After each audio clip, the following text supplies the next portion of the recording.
ಇವತ್ತಿನ ನನ್ನ ಸಂದೇಶದ ಪೀಠಿಕೆ ಹೆವೆನ್ಲಿ ವರ್ಷಿಪ್, ಪರಲೋಕದ ಆರಾಧನೆ. ಎಲ್ಲರೂ ಗಟ್ಟಿಯಾಗಿ ಹೇಳ್ರಿ, ಪರಲೋಕದ ಆರಾಧನೆ. ಪರಲೋಕದ ಆರಾಧನೆ. ಆರಾಧನೆಯು ಐಕ್ಯವಲ್ಲ, ಅದು ಪರಲೋಕದ ಜೋಡಣೆ.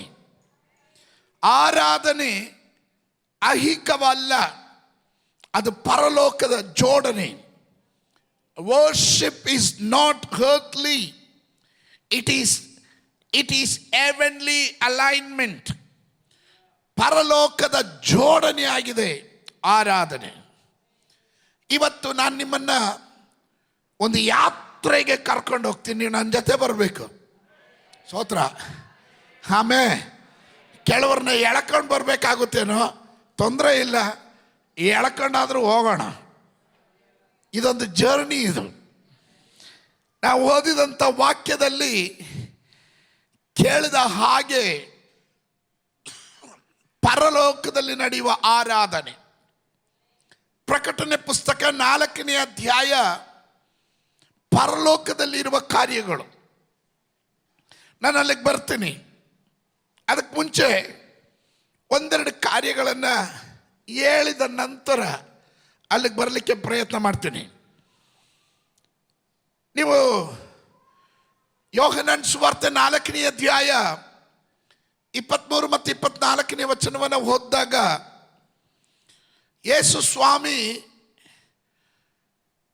ಸಮರಿಯ ಸ್ತ್ರೀಯ ಬಳಿಯಲ್ಲಿ ಮಾಡ್ತಿರುವ ಸಂಭಾಷಣೆಯ ಭಾಗ, ಅನಂತರ ಯೇಸು ಸ್ವಾಮಿ ಹೇಳ್ತಿರುವಂಥ ಕಾರ್ಯ, ಅದನ್ನು Sikar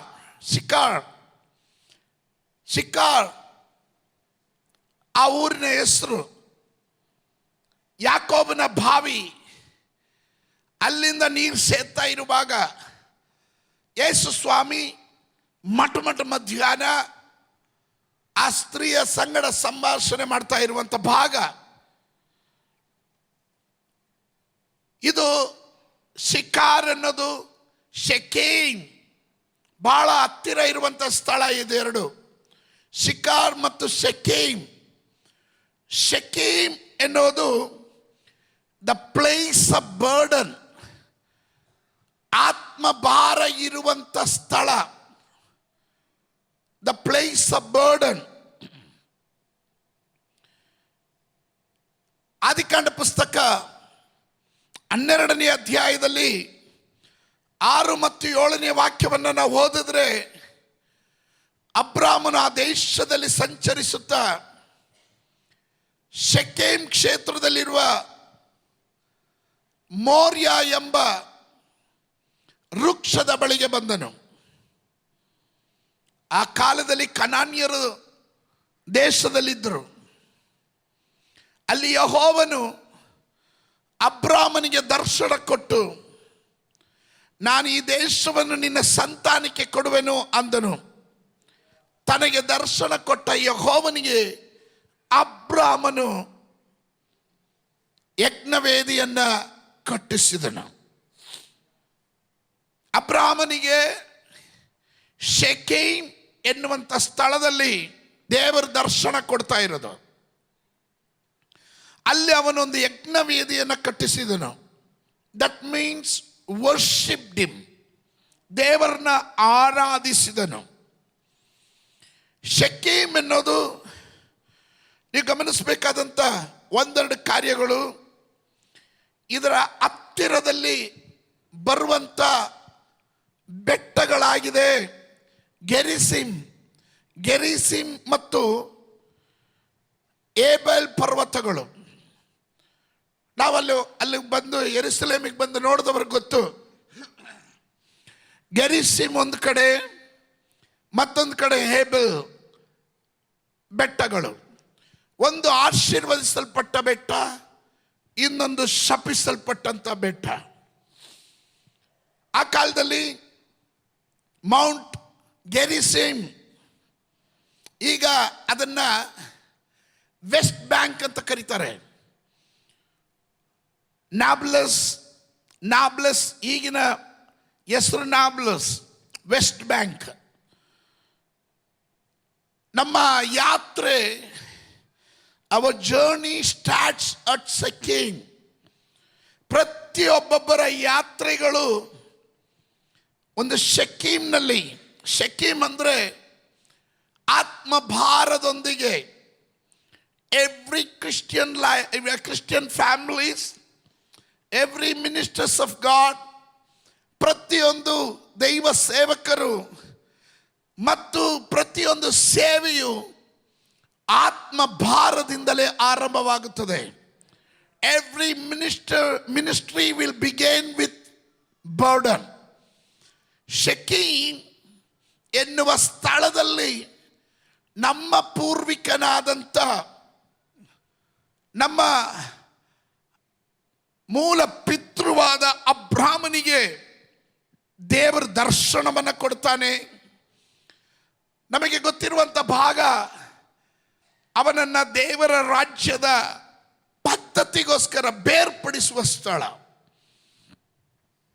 when you get the burden from the heaven, ಪರಲೋಕದಿಂದ ನಿಮಗೆ ದರ್ಶನ ಸಿಕ್ಕಿದ್ರೆ ಆತ್ಮಭಾರ 100% ಬಂದೇ ಬರುತ್ತೆ.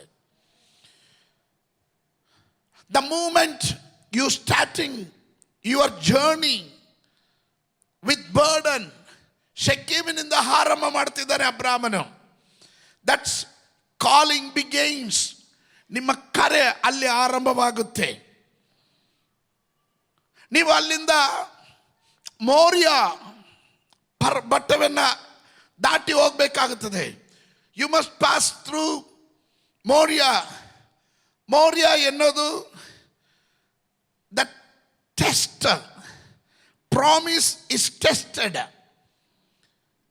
ಮೋರಿಯಾ ಎನ್ನೋದು ನಿಮ್ಮ ವಾಗ್ದಾನಗಳನ್ನು ಪರೀಕ್ಷಿಸುವಂಥ ಪರ್ವತ. ವಾಗ್ದಾನಗಳನ್ನು ಪರೀಕ್ಷಿಸುವಂಥ ಪರ್ವತ. It is a sacrificing. Moriah ಯಜ್ಞ ಮಾಡುವಂಥ ಸ್ಥಳ. ನೀವು ಅದನ್ನು ಗಮನಿಸ್ಬೋದು. ಅಬ್ರಾಮನಿಗೆ ದೇವರು ವಾಗ್ದಾನ ಮಾಡಿದನು. ವಾಗ್ದಾನದ ಪ್ರಕಾರ ಅವನಿಗೆ ತನ್ನ 100ನೇ ವಯಸ್ಸಿನಲ್ಲಿ ಈಸಾಕನನ್ನು ಕೊಡ್ತಾನೆ. ವಾಗ್ದಾನದ ಸಂತತಿ. ಈಸಾಕನನ್ನು ದೇವರಿಗೆ ಕೇಳ್ತಾರೆ, ಅಬ್ರಾಮನನ್ನು ದೇವರು ಕೇಳ್ತಾರೆ, ನೀನು ಪ್ರೀತಿಸುವ ನಿನ್ನ ಒಬ್ಬನೇ ಮಗನಾದ ಈಸಾಕನನ್ನು ನಾನು ತೋರಿಸುವ ಬೆಟ್ಟದಲ್ಲಿ ನನಗಾಗಿ ಯಜ್ಞವಾಗಿ ಅರ್ಪಿಸಬೇಕು ಅಂತ. That was promise child. Isaac is the promise child.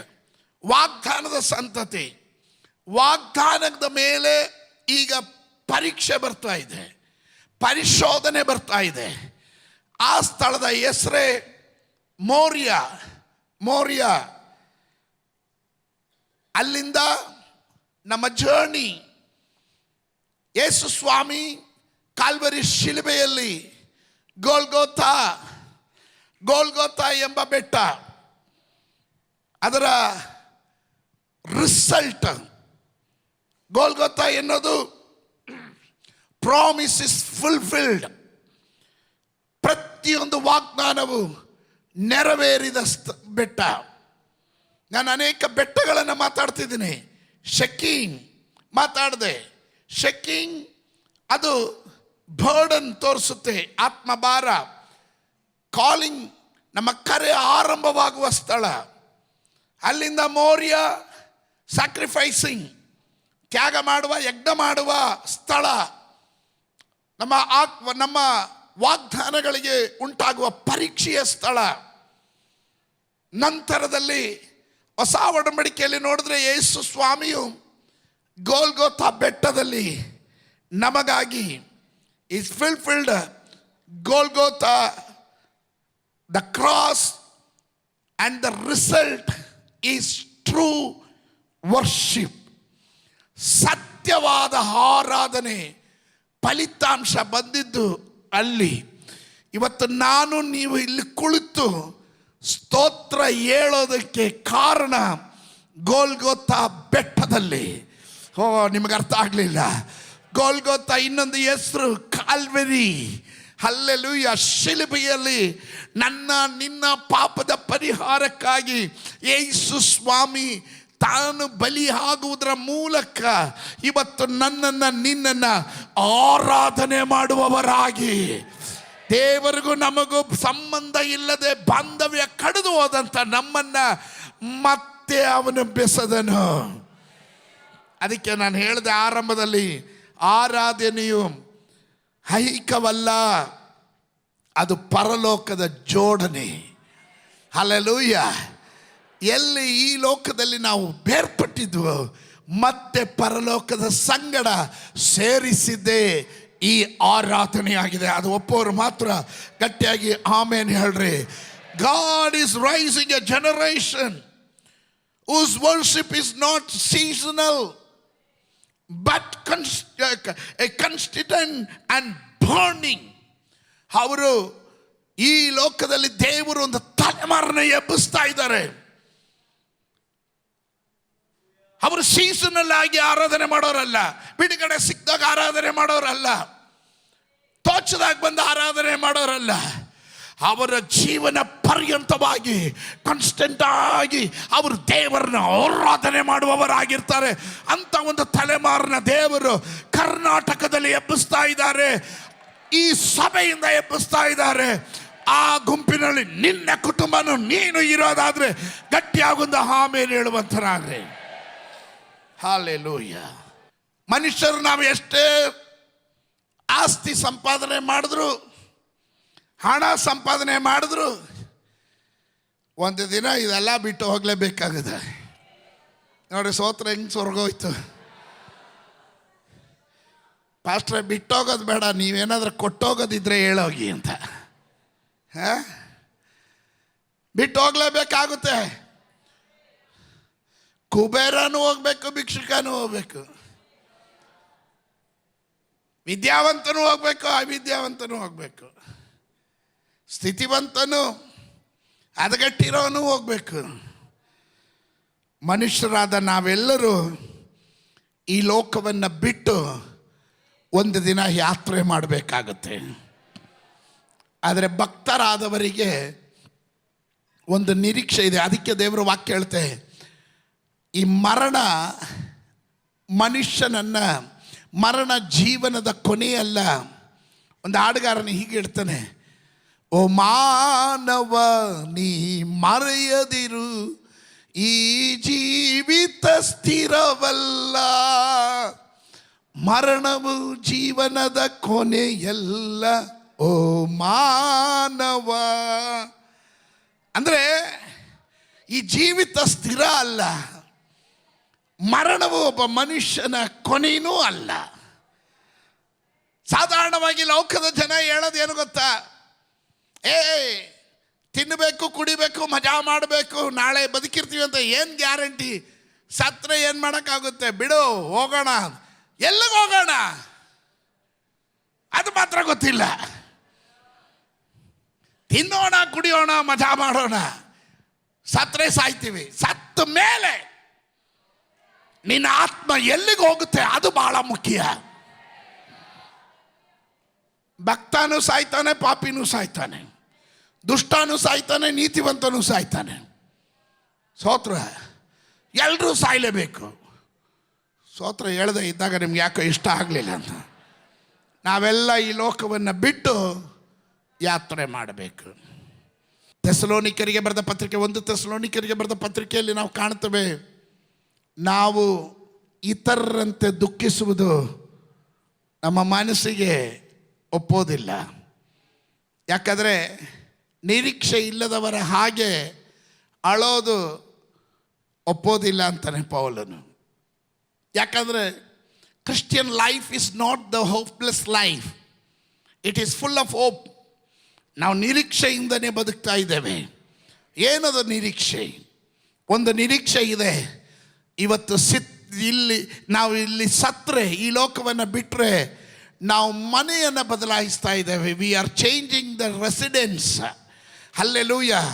ಇಲ್ಲಿಂದ ಬದಲಾವಣೆ ಆಗಿ ಪರಲೋಕದಲ್ಲಿ ನಾವು ವಾಸ ಮಾಡಲಿಕ್ಕೆ ಹೋಗ್ತೇವೆ. ಹಲ್ಲೆಲೂಯ. ಭಕ್ತರೆಲ್ಲರೂ ಹಾಗೆ ಬದುಕಿದವರು ಆಗಿದ್ದಾರೆ.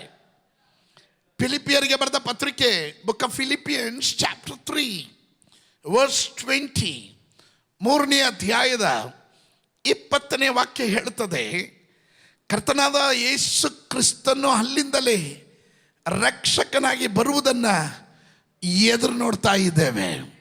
ಆಮೇಲೆ we are waiting for the second coming of Jesus Christ. ಯೇಸು ಸ್ವಾಮಿ ಮೊದಲನೇ ಸಾರಿ ಈ ಲೋಕವನ್ನು ಬಿಟ್ಟು ಹೋಗುವಾಗ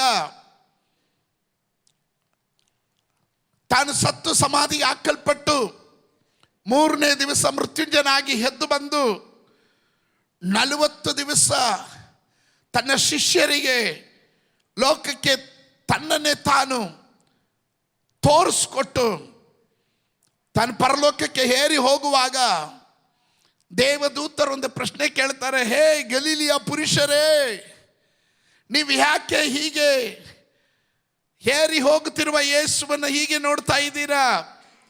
ನಿಮ್ಮನ್ನು ಬಿಟ್ಟು ಹೋಗುವ ಯೇಸು ಸ್ವಾಮಿ ತಾನು ಹೋಗುವ ರೀತಿಯಲ್ಲೇ ಪುನಃ ಒಂದು ದಿನ ಇಳಿದು ಬರುವಂತನಾಗಿರ್ತಾನೆ. That is the Christian life. ಅದು ಕ್ರಿಸ್ತಿಯ ಜೀವಿತ. ನಾವು ಎದುರು ನೋಡ್ತಾ ಇದ್ದೇವೆ. ಪೌಲನು ಫಿಲಿಪಿಯರಿಗೆ ಬರೆದ ಪತ್ರಿಕೆಯಲ್ಲಿ ಹೇಳ್ತಾನೆ, ಕ್ರಿಸ್ತನ ಅಲ್ಲಿಂದ ರಕ್ಷಕನಾಗಿ ಬರುವುದನ್ನು ಎದುರು ನೋಡ್ತಾ ಇದ್ದೇವೆ. ದಟ್ ಮೀನ್ಸ್ ಯೇಸು ಸ್ವಾಮಿ ಈ ಲೋಕಕ್ಕೆ ಬರೋದಕ್ಕೆ ತಡವಾದರೆ ನಾವು ಅಲ್ಲಿಗೆ ಹೋಗ್ತೀವಿ. ಇಲ್ಲಿಗೆ ಬರೋದಾದರೆ ತನ್ನಲ್ಲಿ ಕ್ರಿಸ್ತನಲ್ಲಿ ಸತ್ತವರು ಮೊದಲು ಎದ್ದು ಬರುತ್ತಾರೆ.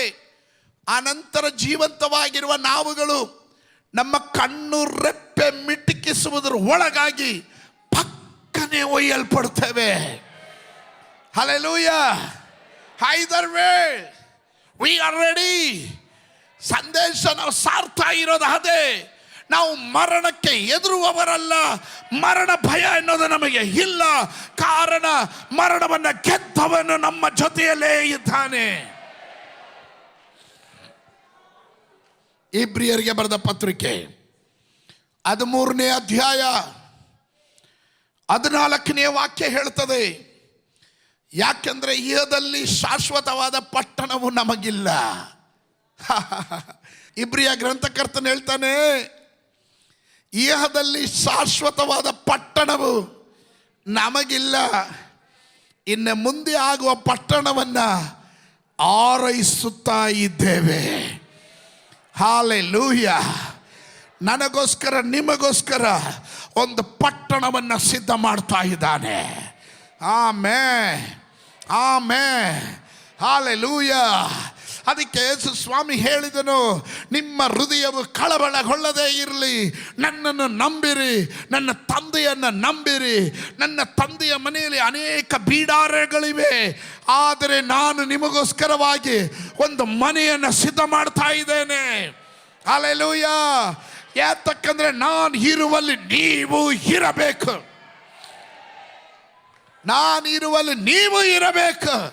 ಎಷ್ಟು ಜನ ಆಸೆ ಪಡ್ತೀರ ಯೇಸು ಸ್ವಾಮಿ ಜೊತೆಯಲ್ಲಿ ಇರಬೇಕೇನಾರ? ಗಟ್ಟಿಯಾಗೊಂದು ಆಮೇನ್ ಹೇಳ್ರಿ. Amen, hallelujah. ನಾನು ಅನೇಕ ವರ್ಷಗಳ ಹಿಂದೆ ಹೀಗೆ ನಮ್ಮ ಮನೆ ವಾಸಸ್ಥಳ ಅಂತ ಒಂದು ಸಂದೇಶ ತಗೊಂಡಿದೆ. ನೆನಪಿದೆಯೇನೋ? ಆಡಿಯೋ ಕ್ಯಾಸೆಟ್ಗಳೆಲ್ಲ ಆ ಕಾಲದಲ್ಲಿ ರಿಲೀಸ್ ಮಾಡಿದ್ವಿ ಅದನ್ನು, ಆಡಿಯೋ ಕ್ಯಾಸೆಟ್. ಆ ಸಂದರ್ಭದಲ್ಲಿ ನಾನು ಹೀಗೊಂದು ಮಾತು ಹೇಳಿದ್ದೆ, ನಮ್ಮ ದೇಶದ ವೈಭವ, ನಮ್ಮ ದೇಶದಲ್ಲಿ ಅನೇಕ ಪ್ರವಾಸಿಗಳು ವಿವಿಧ ದೇಶಗಳಿಂದ ನೋಡೋದಕ್ಕೆ ಬರುವಂಥ ಒಂದು ಸ್ಥಳ ತಾಜ್ ಮಹಲ್. ತಾಜ್ ಮಹಲ್ 7 ಅದ್ಭುತಗಳಲ್ಲಿ ಒಂದು ಅದ್ಭುತ. ಮುಮ್ತಾಜ್ಗೋಸ್ಕರ, ಮುಮ್ತಾಜ್ನ ಸಮಾಧಿ, ಶಹಜಾನ್ ತನ್ನ ಹೆಂಡತಿಯ ನೆನಪಿಗೋಸ್ಕರ ಕಟ್ಟಿದಂಥ ತಾಜ್ ಮಹಲ್ ಹೆಚ್ಚು ಕಡಿಮೆ 20,000 ಕೆಲಸಗಾರರಿಂದ 14 ವರ್ಷಗಳು ತಗೊಂಡು ಈ ತಾಜ್ ಮಹಲನ್ನು ಅಮೃತ ಶಿಲೆಗಳಿಂದ ಕಟ್ಟಿ ಲೋಕ ಪ್ರಸಿದ್ಧ ಮಾಡಿದ್ರು. ಇವತ್ತಿಗೂ ಅದು ಲೋಕ ಪ್ರಸಿದ್ಧವೇ ಸರಿ. Praise God. ಅಲ್ಲಿ ಬರೋರೆಲ್ಲ ಫೋಟೋ ಹೊಡ್ಕೋತಾರೆ. ಅದರ ಮನೋಹರವನ್ನು ಕಂಡು ಆನಂದದಿಂದ ಮನ ಸಂತೋಷ ಪಡ್ತಾರೆ. 14 ವರ್ಷದಿಂದ ಕಟ್ಟಿದಂಥ ತಾಜ್ ಮಹಲ್ ಅಷ್ಟು ಸುಂದರವಾಗಿರೋದಾದರೆ ನನ್ನ ಪ್ರಶ್ನೆ, ನನ್ನ ಬುದ್ಧಿಯಲ್ಲಿ ಬಂದ ಪ್ರಶ್ನೆ, ಕಳೆದ 2026 ವರ್ಷಗಳಿಂದ ನನಗೋಸ್ಕರ ನಿನಗೋಸ್ಕರ ಕಟ್ತಾ ಇರುವಂಥ ಮನೆ ಅದು ಎಷ್ಟು ಸುಂದರವಾಗಿರಬಹುದು. Hallelujah, hallelujah. ಅದಕ್ಕೆ ನಾವು ಅವಾಗ ಹೇಳ್ತಾ ಇರಬೇಕು, ಇಲ್ಲಿದ್ದೀವಿ ಸುಮ್ಮನೆ, ಅಲ್ಲಿದೆ ನಮ್ಮ ಮನೆ ಅಂತ. ಹಲ್ಲೆಲೂಯಾ. ಯಾಕೆಂದರೆ ಇಹದಲ್ಲಿ ಶಾಶ್ವತವಾದ ಪಟ್ಟಣವು ನಮಗೆ ಇಲ್ಲ. ಇನ್ನು ಮುಂದೆ ಆಗುವ ಪಟ್ಟಣವನ್ನು ಆರೈಸುತ್ತಾ ಇದ್ದೇವೆ. ಈ ಒಂದು ದೇಶದಿಂದ ಇನ್ನೊಂದು ದೇಶಕ್ಕೆ ಯಾತ್ರೆ ಮಾಡುವವರು ಸ್ವಲ್ಪ ಗಮನ ಇಟ್ಕೊಳ್ಬೇಕು. ನಾವು ಈ ದೇಶದಿಂದ ಮತ್ತೊಂದು ದೇಶ, ಹೀಗೆ ಅನೇಕ ದೇಶಗಳನ್ನು ಸುತ್ತವರು ನಾವು. ಈ ವಿದೇಶಗಳಿಗೆ ಹೋಗುವಾಗ ಗಮನದಲ್ಲಿ ಇಟ್ಕೊಳ್ಬೇಕಾದ ಒಂದು ಅಂಶ, ಒಂದು ಅಲ್ಲಿಯ ವಾತಾವರಣ, 2 ಅಲ್ಲಿಯ ಆಹಾರ ಕ್ರಮ, 3 ಅವರ ಸಂಸ್ಕೃತಿ, 4ನೇದಾಗಿ ಅಲ್ಲಿನ ಭೌಗೋಳಿಕವಾದಂಥ ಭಾಗಗಳು ಮತ್ತು ಅಲ್ಲಿನ ಸಮಯ. ಇವೆಲ್ಲ ನಾವು ತದನಂತರ ನಾವು ಯಾತ್ರೆ ಮಾಡಬೇಕು. ಯಾಕಂದರೆ ಬ್ಲೈಂಡಾಗಿ ಸುಮ್ಮನೆ ಕಣ್ಮುಚ್ಕೊಂಡು ಹೋಗೋದಲ್ಲ. ನಮಗಿಲ್ಲಿ ಸಮ್ಮರ್ ಆದರೆ ಅವ್ರಿಗೆ ವಿಂಟ್ರ್ ಇರುತ್ತೆ. ಅಪ್ಪ ಇಲ್ಲಿ ಸೆಕೆ ಅಂತ ನಾನು ಟೀ ಶರ್ಟ್ ತೊಗೊಂಡು ಅಲ್ಲಿಗೆ ಹೋಗಿ ಇಳಿದ್ರೆ ನೀನು ಫ್ರೀಸ್ ಆಗ್ಬಿಡ್ತೀಯ. ಅದಕ್ಕೆ ಅಲ್ಲಿಗೆ ಬೇಕಾದ ವಸ್ತ್ರಗಳನ್ನು ನಾವು ತೆಗೆದುಕೊಂಡು ಸಿದ್ಧತೆಯೊಂದಿಗೆ ಹೋಗಬೇಕು. Praise God, praise God. ಹಾಗಾದರೆ ಪರಲೋಕಕ್ಕೆ ಹೋಗುವ ಕಾತುರದಲ್ಲಿರುವ ನಾವುಗಳು ಅಲ್ಲಿ ಹೋದ ಮೇಲೆ ಏನು ಮಾಡಬೇಕನ್ನೋ ಕುರಿತು ಇಲ್ಲೇ ನಿರ್ಧರಿಸೋದು ಒಳ್ಳೆಯದು.